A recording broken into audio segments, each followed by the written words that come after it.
Life insurance ఇది మన జీవితంలో చాలా ముఖ్యమైన విషయం.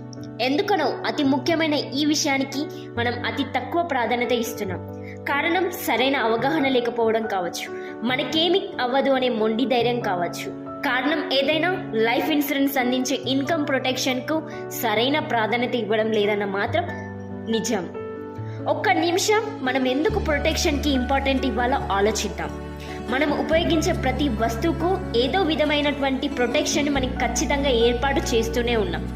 మనం ఉపయోగించే ప్రతి వస్తువును ప్రొటెక్ట్ చేయడం మన బాధ్యతగా వహిస్తున్నాం. మనం నిత్యం వాడే మొబైల్ ఫోన్కు స్క్రీన్ గార్డ్ అని, పౌచ్ అని ఎలా ప్రొటెక్ట్ చేస్తున్నాం? కింద పడితే పగిలిపోతుందని ఎంతో జాగ్రత్తగా కాపాడుకుంటున్నాం. అంతెందుకు మనం టీవీ రిమోట్ని ప్రొటెక్ట్ చేయడానికి ఒక కవర్ వాడుతున్నాం. మిగిలిపోయిన కూరల్ని ప్రొటెక్ట్ చేయడానికి ఫ్రిడ్జ్ వాడుతున్నాం. ఇలా మనం వాడే ప్రతి వస్తువును ప్రొటెక్ట్ చేయడం మన జీవితంలో ఒక భాగం అయిపోయింది.